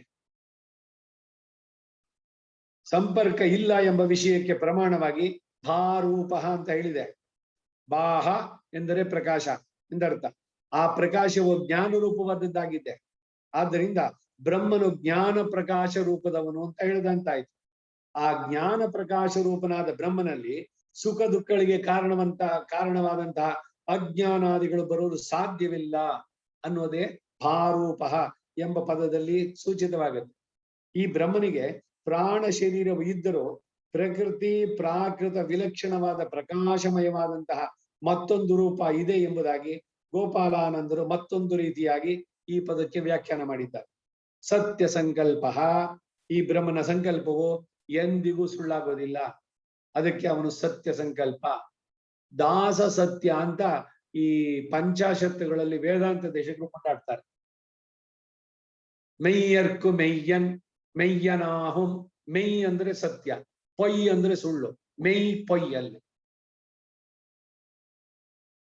ಸತ್ಯ ಸಂಕಲ್ಪ. ಅವನ ಸಂಕಲ್ಪ ಎಂದು ಸುಳ್ಳಾದದ್ದಿಲ್ಲ. ನಾವು ಪ್ರತಿದಿನ ಏನೇನೋ ಸಂಕಲ್ಪ ಮಾಡ್ತೀವಿ, ನಾಳೆ ದಿವಸ ಇದ್ ಮಾಡೋಣ ಅದ್ ಮಾಡೋಣ ಅಂತ. ಎಷ್ಟು ಸಾಧ್ಯವಾಗತ್ತೆ? ಎಲ್ಲವೂ ಕೈಗೂಡುತ್ತೋ? ನಾವು ಸತ್ಯ ಸಂಕಲ್ಪರಲ್ಲ. ಆಗೋದಕ್ಕೆ ಪ್ರಯತ್ನ ಮಾಡ್ಬೇಕು. ಅಸತೋಮ ಸದ್ಗಮಯ, ತಮಸೋಮ ಜ್ಯೋತಿರ್ಗಮಯ ಇವೆಲ್ಲ ಬರುವಂತದ್ದು ಪ್ರಾರ್ಥನೆ. ನಮಗೆ ಪೂರ್ಣತೆಯ ಕಡೆಗೆ ಹೋಗ್ಬೇಕು. ಅಪೂರ್ಣತರು ನಾವು ಯಾವಾಗ ಈ ಕರ್ಮ ಶರೀರ ಪಡೆದಿದ್ದೇವೋ ಅದೇನೆ ಅದಕ್ಕೆ ಪ್ರಮಾಣ. ಪ್ರೂಫ್ ಏನು ಅಂದ್ರೆ ಅದೇನೆ, because you are bound by this karma. ಕರ್ಮದ ಶರೀರ ಬಿಡಿಸ್ಕೊಂಡ್ರೆ ಆಮೇಲೆ ಅವೆಲ್ಲ ಬರೋದಕ್ಕೆ ಸಾಧ್ಯವಾಗುವಂತ ಸತ್ಯ ಸಂಕಲ್ಪ. ಈ ಬ್ರಹ್ಮನ ಸಂಕಲ್ಪ ಎಂದಿಗೂ ಸುಳ್ಳಾಗೋದಿಲ್ಲ. ವ್ಯಕ್ತಿಯು ಮತ್ತೊಬ್ಬರ ಅಧೀನನಾಗಿದ್ದರೆ ಆಗ ಆ ವ್ಯಕ್ತಿಯ ಸಂಕಲ್ಪವು ಸುಳ್ಳಾಗುವ ಸಾಧ್ಯತೆ ಇದೆ. ಹೌದಾ? ಈಗ ನೀವೇನೋ ಯೋಚನೆ ಮಾಡ್ತೀರಿ, ನಾಳೆ ದಿವಸ ಇದೆಲ್ಲ ಮಾಡೋಣ ಅಂತ, ಆಫೀಸ್ ನಲ್ಲಿ ಏನೋ ಮಾಡ್ಬೇಕು ಅಂತ. ಅವಾಸ್ ಹೇಳ್ತಾರೆ, ಅದೆಲ್ಲ ಏನ್ ಬೇಡ್ರಿ, ನಾಟ್ ರಿಕ್ವೈರ್ಡ್. ನಿಮ್ ಸಂಕಲ್ಪ ಏನಾಯ್ತು? ನೀವೇನೇನೋ ಮಾಡ್ಬೇಕು ಅಂತ ಬಹಳ ಹೋಗಿದ್ರಿ. ಅವನ್ ಬಾಸ್ ಹೇಳ್ತಾನೆ, no it is not necessary, ಬೇಡ ಅಂದ್ರೆ ಮುಗೀತಾ? ಸತ್ಯ ಸಂಕಲ್ಪ ಅಂದ್ರೆ ಅದು ಸುಳ್ಳು ಆಗೋಕ್ ಸಾಧ್ಯವೇ ಇಲ್ಲ. ಲೋಕದಲ್ಲಿ ಈ ತರದ್ದೆಲ್ಲ ನಮ್ಮ ಸಂಕಲ್ಪಗಳು ಸುಳ್ಳಾಗುವ ಸಾಧ್ಯತೆ. ಆದರೆ ಬ್ರಹ್ಮನು ಯಾರ ಅಧೀನದಲ್ಲಿಯೂ ಇಲ್ಲವಾದ್ದರಿಂದ ಈ ತರ ಸಂಕಲ್ಪ ವ್ಯರ್ಥವಾಗುವುದಿಲ್ಲ. ಈಗ ನಾವೇನೋ ಸಂಕಲ್ಪ ನಾಳೆ ದಿವಸ ಅದು ಹೋಗ್ಬೇಕು ಇದು ಹೋಗ್ಬೇಕು ಅಂತ ಮಾಡ್ಕೋಬೇಕು ಅಂತೀವಿ. ನಮ್ಗೆಲ್ಲ ಸಾಧನೆಗಳು ಮತ್ತೊಂದು ಏನೋ ಇವತ್ತೆಲ್ಲ ದೊಡ್ಡ ಲಿಸ್ಟ್ ಹಾಕೊಂಡಿದ್ದೀನಿ, ಹೊರಗಡೆ ಹೋಗುವ ಕೆಲಸ ಎಲ್ಲ ಮಾಡೋಣ ಅಂತ. ಸ್ಕೂಟ್ರೇ ಸ್ಟಾರ್ಟ್ ಆಗ್ಲಿಲ್ಲ, ಏನ್ ಮಾಡ್ತೀರಿ? ಯಾವುದೋ ಒಂದು ಅಡ್ಡಿ. ಒಟ್ನಲ್ಲಿ ನಿಮ್ ಸಂಕಲ್ಪ ಪೂರ್ಣವಾಯ್ತು. ದೈಹಿಕವಾದ ಆಲಸ್ಯ ಇಲ್ಲ, ಏನೋ ಒಂದಕ್ಕೆ ಹೋಗ್ಬಿಟ್ಟು ಬಂದ್ರಿ, ಒಂದ್ ಕೆಲಸ ಆಯ್ತು, ಅಲ್ಲಿ ಒಂದು ಕರ್ಮ ಇನ್ನೊಂದು ಮುಂದಕ್ಕೆ ಹೋಗ್ಬೇಕಾಗಿದ್ದು, ಅಷ್ಟ್ರಲ್ಲಿ ನಿಮ್ಗೆ ಉತ್ಸಾಹನೇ ಹೋಯ್ತು. ಬೇಡ ಇವತ್ತು ನಾಳೆ ದಿವಸ ಮಾಡಿದ್ರೆ ಆಯ್ತು ಅಂದ್ರಿ. ಸತ್ಯ ಸಂಕಲ್ಪ ಅಂದ್ರೆ ಅವನ ಸಂಕಲ್ಪ ಎಂದಿಗೂ ಸುಳ್ಳಾಗೋದಿಲ್ಲ ಅಂತ. ಆದ್ರೆ ಪ್ರಪತ್ತಿ ದಶೆಯಲ್ಲಿ ವೆನ್ ಯು ರೀಡ್ ಎ ಪ್ರಪನ್ನ, ಅವನು ಸತ್ಯ ಸಂಕಲ್ಪ ಬರುತ್ತಿದೆಲ್ಲ ಆತ್ಮ ಗುಣಗಳು ಅಂದ್ರೆ ಅಷ್ಟ ಗುಣಗಳ ಆವಿರ್ಭಾವ ಅಂತ ಹೇಳ್ತಾರೆ. ಎಲ್ಲ ಮುಂದೆ ಬರುತ್ತೆ, ಅದನ್ನು ನೋಡೋಣ. ಆದ್ದರಿಂದಲೇ ಈತನನ್ನು ಲೋಕದಲ್ಲಿ ಸತ್ಯ ಸಂಕಲ್ಪ ಅಂತ ಕರೀತಾರೆ. ಜೀವರು ಕರ್ಮವಶರಾದ ಪ್ರಯುಕ್ತ ಅವರು ತಮ್ಮ ತಮ್ಮ ಕರ್ಮಗಳಿಗೆ ಅನುಗುಣವಾಗಿ ಪುಣ್ಯ ಪಾಪಾದಿಗಳ ಫಲವಾದ ಸುಖ ದುಃಖಗಳನ್ನ ಅನುಭವಿಸ್ತಾರೆಯೇ ಹೊರತು ತಮ್ಮ ಸಂಕಲ್ಪಕ್ಕೆ ಅನುಗುಣವಾಗಿ ಅಲ್ಲ. ಮದುವೆಯಾಗಿ ಮಕ್ಕಳನ್ನ ಪಡೆದು ಎಲ್ಲ ಚೆನ್ನಾಗಿರ್ಬೇಕು ಅನ್ನೋದು ಇವನ್ ಸಂಕಲ್ಪ ಆದ್ರೆ, ಮದುವೆ ಆಗದೆ ಇರೋದೇನೆ ದೈವ ಪರಿಚಿತ್ತ ಸತ್ಯ. ನರಚಿತ್ತವಿದು ಲವಲೇಶವು ದೊರಕದು, ದಾಸರ ಹಾಡಿನಲ್ಲಿ ನೋಡಿ. ಯಾಕೆಂದ್ರೆ ಎಲ್ಲವೂ ಕರ್ಮಾಯತ್ತವಾಗಿ, ನಾವು ಕರ್ಮ ಪಾಶೇನ ಪ್ರಗ್ರತಿತ ಅಂತಾರೆ, ಬಲವಾಗಿ ಬಿಗಿಯಾಗಿ ಕಟ್ಟಿದ್ದೆ ಕರ್ಮದ ಬಂಧನದಿಂದ. ಅದನ್ನು ಬಿಟ್ಟು ತಪ್ಪಿಸ್ಕೊಂಡು ಹೋಗಕ್ಕೆ ಆಗೋಲ್ಲ. ಆ ಚಿಂತನೆ, ಆ ಯೋಚನೆ ಎಲ್ಲವೂ ಕೂಡ ಗುಣಗಳಿಂದ ಪ್ರಚೋದಿಸಲ್ಪಟ್ಟು ಇವನ ಕರ್ಮಗಳಿಗೆ ಅನುಗುಣವಾಗಿ ಆ ರೀತಿಯ ಗುಣಗಳ action. We are bound by ಕರ್ಮ, ಭಗವಂತ ಅಲ್ಲ. ಅದರಿಂದ ಅವನು ಸತ್ಯ ಸಂಕಲ್ಪ. ಆದ್ದರಿಂದಲೇನೆ ಜೀವಾತ್ಮರು ಕರ್ಮಬದ್ಧ ಜೀವಿಗಳನ್ನ ಸತ್ಯ ಸಂಕಲ್ಪರು ಎಂದು ಕರೆಯೋದಕ್ಕೆ ಸಾಧ್ಯವಾಗಲ್ಲ, ಸಂಕಲ್ಪರೆಂದು ಎನಿಸಲಾರರು. ಬ್ರಹ್ಮನು ಕರ್ಮ ವಶ್ಯನ ಅಲ್ಲವಾದ್ದರಿಂದ ಆತನು ಸತ್ಯ ಸಂಕಲ್ಪ ಎಂಬುದು ತಾತ್ಪರ್ಯ. ಆಕಾಶದಂತೆ ಅತ್ಯಂತ ಸೂಕ್ಷ್ಮವಾದ ಶರೀರವನ್ನು ಹೊಂದಿರುವುದ ಕಾರಣ ಈತನನ್ನ ಆಕಾಶ ಆತ್ಮ ಅಂತ ಹೇಳಿದ್ರು.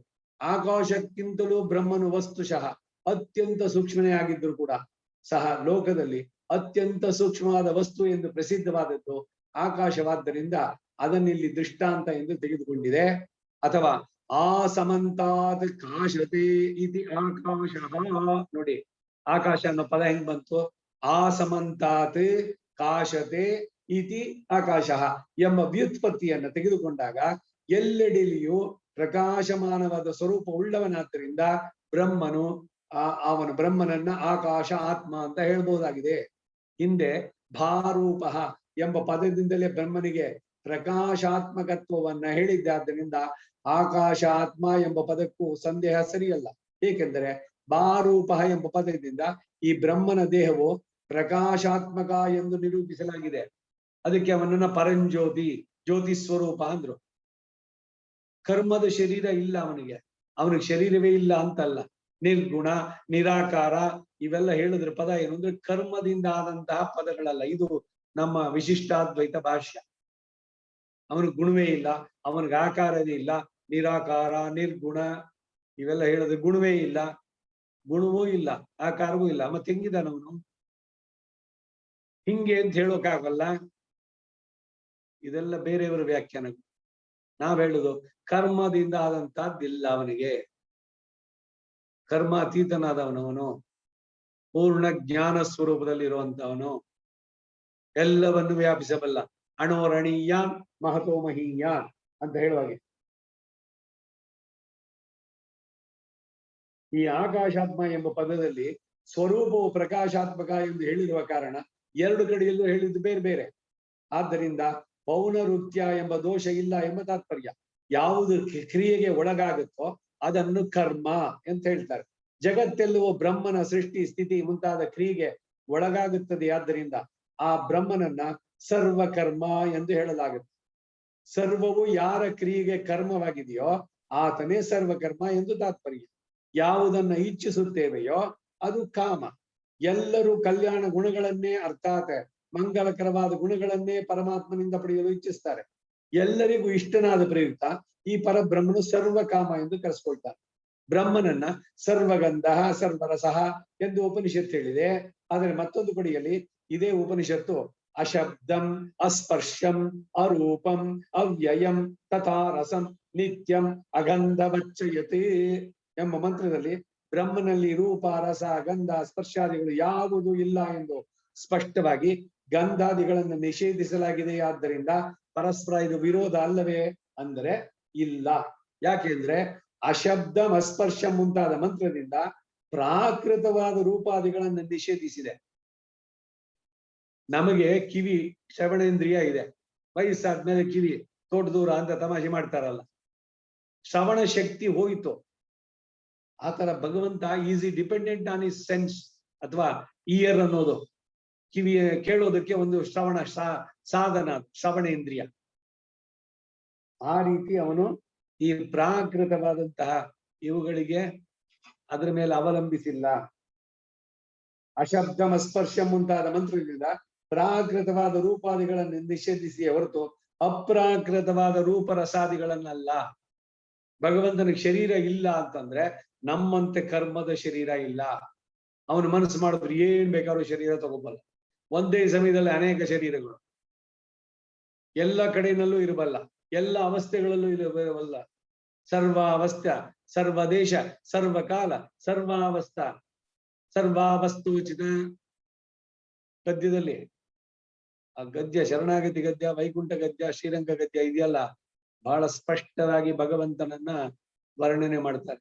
ಶರಣಾಗತಿ ಗದ್ಯ ಭಾಷ್ಯ ಇದೆ, ವೇದಾಂತ ದೇಶಿಕರು ಬರೆದಿರೋದು.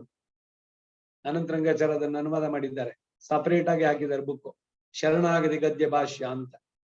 ಗದ್ಯ ಭಾಷ್ಯದಲ್ಲಿ ಈ ಎಲ್ಲ ಭಗವಂತನ ರೂಪ, ಗುಣ, ಅವನ ಸ್ವಭಾವಗಳು, ಅವನು ನಡೆಸಿದಂತಹ ಲೀಲೆಗಳು ಪ್ರತಿಯೊಂದರ ವಿಸ್ತೃತವಾದಂತಹ ಒಂದು ವ್ಯಾಖ್ಯಾನ ಅಲ್ಲಿ ನೋಡ್ಬೋದು.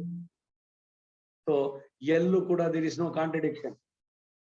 ಸರ್ವಗಂಧ ಸರ್ವರಸ ಅಂತ ಹೇಳ್ಬಿಟ್ಟು ಅಶಬ್ದಂ ಅಸ್ಪರ್ಶಂ ಅರಸಂ ನಿತ್ಯಮಗಂಧಂ ಅಂದ್ರೆ ಕರ್ಮಾಯತ್ವಾದಂತಹ ನಮ್ಮ ಈ ಗಂಧಗಳಿದೆಯಲ್ಲ, ಇಲ್ಲ.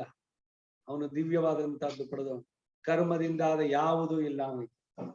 ಹಾಗೆ ಏಕೆಂದರೆ ಅಶಬ್ದಂ ಅಸ್ಪರ್ಶಂ ಮುಂತಾದ ಮಂತ್ರದಿಂದ ಪ್ರಾಕೃತವಾದ ರೂಪಾದಿಗಳನ್ನ ನಿಷೇಧಿಸಿದೆ. ಈ ರೀತಿಯ ಪ್ರಕೃತಿ ಸಂಬಂಧದ ರೂಪಗಳು ಅದಲ್ಲ ಅನ್ನೋದಕ್ಕೆ ಹೇಳಿದ್ದದು. ಅಪ್ರಾಕೃತವಾದ ರಸರೂಪಾದಿಗಳನ್ನಲ್ಲ.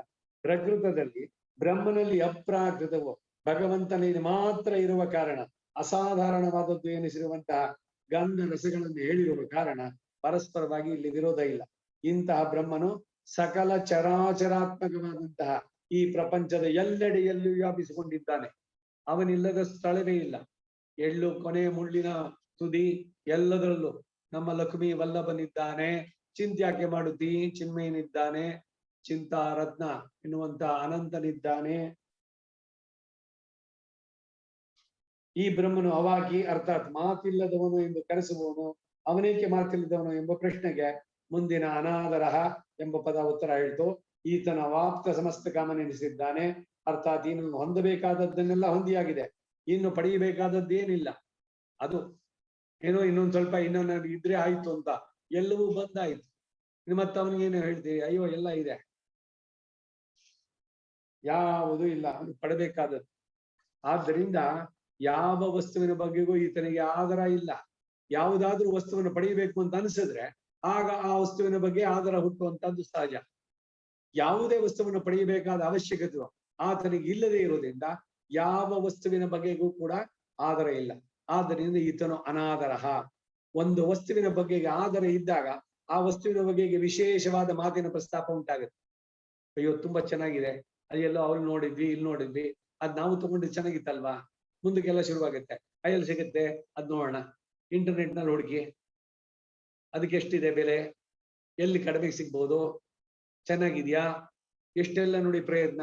ಆಮೇಲೆ ಸರಿ ಹೋಗಿ ಅಲ್ಲಿ ತಗೊಂಡ್ಬರೋಣವಾ, ಅದನ್ನ ಹೆಂಗ್ ತಗೊಂಡ್ಬರೋದು, ಅದಕ್ಕೆ ಹೇಗೆ ಪೇಮೆಂಟು, ಒಂದಕ್ಕೊಂದಕ್ಕೆ ಎಷ್ಟೆಲ್ಲ. ಯಾವಾಗ when you show interest in that, ಅದ್ ನಿಮ್ಮಲ್ಲಿ ಇಲ್ಲ, ಅದು ಬೇಕು ಅನ್ನೋದು, ಅದೇನೆ ಕಾಮ. ಅದ್ ಸಿಗದೆ ಇದ್ದಾಗ ಕ್ರೋಧ, ರಾಗ, ದ್ವೇಷ ಅನ್ನೋದು ಇದೇನೆ. ಆ ರೀತಿ ಇವೆಲ್ಲ ಅವನಿಗೆ ಯಾವುದೂ ಇಲ್ಲ. ಯಾವುದೇ ವಸ್ತುವನ್ನು ಪಡಿಬೇಕಾದ ಅವಶ್ಯಕತೆ ಈತನಿಗೆ ಪರಬ್ರಹ್ಮನಿಗೆ ಇಲ್ಲದೆ ಇರೋದ್ರಿಂದ ಯಾವ ವಸ್ತುವಿನ ಬಗೆಗೂ ಕೂಡ ಆದರ ಇಲ್ಲ. ಆದ್ದರಿಂದಲೇ ಈತನು ಅನಾದರ ಅನಿಸಿದ. ಒಂದು ವಸ್ತುವಿನ ಬಗೆಗೆ ಆಧಾರ ಇದ್ದಾಗ ಆ ವಸ್ತುವಿನ ಬಗೆಗೆ ವಿಶೇಷವಾದ ಮಾತಿನ ಪ್ರಸ್ತಾಪ ಉಂಟಾಗುತ್ತೆ. ಈತನಿಗೆ ಎಲ್ಲ ವಿಷಯದಲ್ಲೂ ಅನಾದರ ಇದ್ದರಿಂದ ಯಾವ ವಸ್ತುವಿಗೂ ಬಗೆಗೂ ಈತನು ಮಾತನಾಡಲಾರ. ಜೀವನದಲ್ಲಿ ಎಲ್ಲವನ್ನು ಎದುರಿಸಿ ಇದ್ರದೆಲ್ಲ ಇಷ್ಟೇ ಅಂತ ಯಾರು ಚೆನ್ನಾಗಿ ವಿಚಾರ ಮಾಡಿದ್ದಾರೆ ಅಂತವ್ರು ಮೌನಿಯಾಗ್ಬಿಡ್ತಾರೆ ನೋಡಿ. ಹೆಚ್ಚಿಗೆ ಮಾತೇ ಇಲ್ಲ ಅವರಲ್ಲಿ. ಸದಾ ಭಗವಂತನ ಚಿಂತನೆಯಲ್ಲಿ ಇಲ್ದ, ಎಲ್ಲವೂ ಭಗವಂತನ ಚಿತ್ತ. ಯಾರಿಗೋ ದುಡ್ಡು ಸಿಕ್ತು ಸಂತೋಷ, ಇನ್ಯಾರೋ ಹೋದ್ರು ಅವಾಗ ಅವ್ರಿಗೆ ಒಳ್ಳೇದ್ ಮಾಡ್ಲಿ. ಇವ್ರ ಮನಸ್ಸಿನಲ್ಲಿ ಏನಾದ್ರು ವಿಕಾರ ಉಂಟಾಯ್ತಾ? ಯಾಕೆ ಅಂದ್ರೆ ಯಾರಿಂದ ಏನೂ ಆಗ್ಬೇಕಾಗಿಲ್ಲ, ಏನನ್ನು ಬಯಸಬೇಕಾಗಿಲ್ಲ. ಈಸ್ ಅಬೌವ್ ಆಲ್ ದಿಸ್ ಎಲ್ಲ ಡಿಸೈರ್ಸ್. ಹಾಗಾದಾಗ ಅವನಿಗೆ ಯಾರ ಹತ್ರ ಏನ್ ಮಾತಾಡ್ಬೇಕು? ಯಾರನ್ನು ಹೋಗಿ ಏನಾದ್ರು ಮಾತಾಡ್ಸೋದು, ಅಯ್ಯೋ ಅವ್ರು ನೋಡೇ ಇಲ್ಲ ಮಾಡಿಲ್ಲ ಅವ್ರು ಮಾತಾಡ್ಸ್ಬೇಕು, ಈ ತರದಾದ್ರೆ ಯಾರ ತನಾರು ಹೋಗೋದು? ಏನು ಆಗ್ಬೇಕಾಗಿಲ್ಲ, ಯಾರಿಂದ ಏನು ಬೇಕಿಲ್ಲ ಅಂತವನಿಗೆ ಏನ್ ಹೇಳ್ತೀರಿ? ಸಹಜವಾಗಿ ಅವನು ಮೌನಿ. வேண்டேன் மனை வார்த்தையை திருவிண்ணகர் மேயவனே ಆಂಡಾವನ್ ಕಾಣ್ಬದೋರ್ ಅರುಳೆನ ಕರುಳಿದಿಯೇಲ್. ಹೇ ಭಗವಂತ, ನಿನ್ನನ್ನು ಕಾಣುವಂತ ಒಂದು ಕೃಪೆಯನ್ನ ನೀನು ಕೊಡೋದಾದ್ರೆ ನನಗೆ ಬೇಡ. ಇದು ಅನಂತರಂಗಾಚಾರ್ಯ ನಾವು ಕಾಲಕ್ಷೇಪ ಮಾಡ್ಬೇಕಾದ್ರೆ ನಿಮ್ ಮನಸ್ಸು ಕಾಮಾಗಿರ್ಬೇಕು ಅಂದ್ರೆ ಡೋಂಟ್ ರೀಡ್ ನ್ಯೂಸ್ ಪೇಪರ್ ಅಂತ. ಏನು ಡ್ಯಾಮೇಜಿಂಗ್ ಸ್ಟೇಟ್ಮೆಂಟ್ ಅಲ್ವಾ ಇದು? ನ್ಯೂಸ್ ಪೇಪರ್ ಬೇಡವಾ? ಏನ್ ನ್ಯೂಸ್ ಪೇಪರ್ ಇಲ್ದಿದ್ರೆ ಇರೋಕ್ಕಾಗಲ್ವಾ? ಎಲ್ಲೋ ಏನೋ ಆಯ್ತು, ಏನೋ ಆಕ್ಸಿಡೆಂಟ್ ಆಯ್ತು, ಮತ್ತೊಂದಾಯ್ತು, ಇನ್ನೇನೋ ಆಯ್ತು, ಏನಾದ್ರೂ ನಿಮಗೇನು ಅದರಿಂದ ಏನಾದ್ರು ನಿಮ್ಗೆ ಉಪಯೋಗ ಆಗತ್ತಾ? ಅಥವಾ ನಿಮ್ಮ ಇದ್ರ ಮೇಲೆ ಏನಾದ್ರು ಇನ್ಫ್ಲೂಯೆನ್ಸ್ ಏನಾದ್ರು ಉಂಟಾ? ಯಾವ ವಿಷಯ ನಮಗೆ ಬೇಕಿಲ್ವೋ ಅಂಥದ್ರಲ್ಲಿ ಸಹಜವಾಗಿ ಅನಾದರಃ. ಯೋ ಪರಮಾತ್ಮನಿ ರಕ್ತಃ ವಿರಕ್ತಃ ಅಪರಮಾತ್ಮನಿ. ಪರಮಾತ್ಮನಲ್ಲದ ವಿಷಯದಲ್ಲಿ ವಿರಕ್ತಃ. ಎಷ್ಟು ಚೆನ್ನಾಗಿದೆ ನೋಡಿ, ಎಷ್ಟು ಅರ್ಥಪೂರ್ಣವಾಗಿದೆ. ಹಾಗೆ ಒಂದು ವಸ್ತುವಿನ ಬಗೆಗೆ ಆಧಾರ ಇದ್ದಾಗ ಆ ವಸ್ತುವಿನ ಬಗೆಗೆ ವಿಶೇಷವಾದ ಮಾತಿನ ಪ್ರಸ್ತಾಪ ಉಂಟಾಗುತ್ತೆ. ಈತನಿಗೆ ಯಾವ ವಿಷಯದಲ್ಲಿಯೂ ಎಲ್ಲ ವಿಷಯದಲ್ಲೂ ಕೂಡ ಅನಾದರ ಆದ್ದರಿಂದ ಯಾವ ವಸ್ತುವಿನ ಬಗ್ಗೆಗೂ ಕೂಡ ಈತನು ಮಾತನಾಡಲಾರ. ಆದ್ದರಿಂದಲೇ ಈತನನ್ನ ಅವಾಕಿ, ಮಾತಿಲ್ಲದವನು ಅಂತ ಉಪನಿಷತ್ ಹೇಳಿತು. ಇಲ್ಲಿ ಹೇಳಿದ ಈ ಎಲ್ಲ ಗುಣಗಳಿಂದ ಒಡಗೂಡಿದ ಬ್ರಹ್ಮನ ಉಪಾಸನೆ ಮಾಡಬೇಕು ಅನ್ನೋದು ಈ ಮಂತ್ರದ ವಿಚಾರ. ಬರೀ ಒಂದು ಮಂತ್ರಕ್ಕೇನೆ ಇವತ್ತಾಗೋಯ್ತು. ಬ್ರಹ್ಮೋಪಾಸನೆಯ ರೀತಿ ಮುಂದಕ್ಕೆ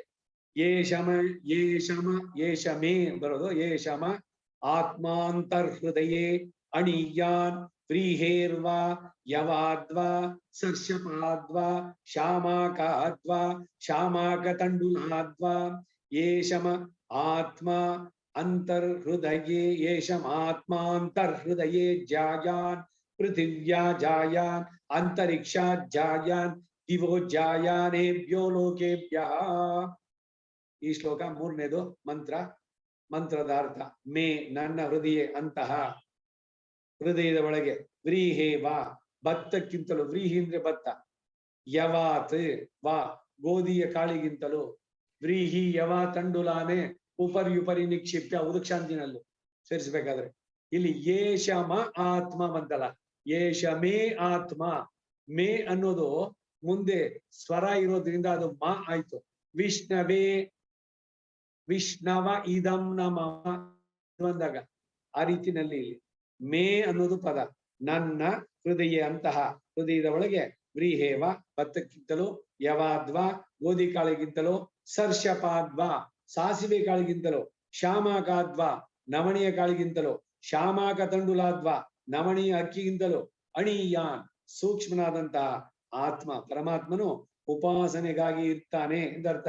ಮೇ ನನ್ನ ಹೃದಯ ಅಂತಹ ಹೃದಯದ ಒಳಗೆ ಪೃಥಿವ್ಯಾಹ ಭೂಮಿಗಿಂತಲೂ ಜಾಯಾನ್ ದೊಡ್ಡವನಾದವನು, ಅಂತರಿಕ್ಷಾತ್ ಜಾಯಾನ್ ಅಂತರಿಕ್ಷಕ್ಕಿಂತಲೂ ದೊಡ್ಡವನಾದವನು, ದಿವಹ ದ್ಯುಲೋಕಕ್ಕಿಂತಲೂ ಜಾಯಾನ್ ದೊಡ್ಡವನಾದ, ಏಭ್ಯ ಈ ಎಲ್ಲ ಲೋಕೇಭ್ಯ ಲೋಕಗಳಿಗಿಂತಲೂ ಜಾಯಾನ್ ದೊಡ್ಡವನಾದ ಆತ್ಮ ಪರಮಾತ್ಮನು ಉಪಾಸನೆ ಮಾಡಲು ಆಧಾರನಾಗಿ ನೆಲೆಸಿದ್ದಾನೆ ಅಂತ ಅರ್ಥ.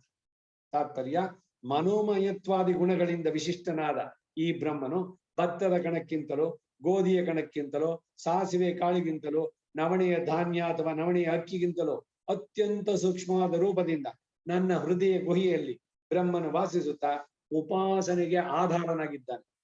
ಅದರಂತೆ ಪೃಥ್ವಿ ಲೋಕಕ್ಕಿಂತ ದೊಡ್ಡದಾದ, ಅಂತರಿಕ್ಷ ಲೋಕಕ್ಕಿಂತ ದೊಡ್ಡದಾದ, ದ್ಯುಲೋಕಕ್ಕಿಂತ ದೊಡ್ಡದಾದ, ಹೆಚ್ಚೇನು ಸಕಲ ಲೋಕಗಳಿಗಿಂತಲೂ ದೊಡ್ಡದಾದ ರೂಪದಿಂದಲೂ ಉಪಾಸನೆಗೆ ಆಧಾರನಾಗಿ ಬ್ರಹ್ಮನು ನನ್ನ ಹೃದಯ ಗುಹೆಯಲ್ಲಿ ನೆಲೆಸಿದ್ದಾನೆ ಎಂದು ತಿಳಿದು ಉಪಾಸನೆ ಮಾಡಬೇಕು.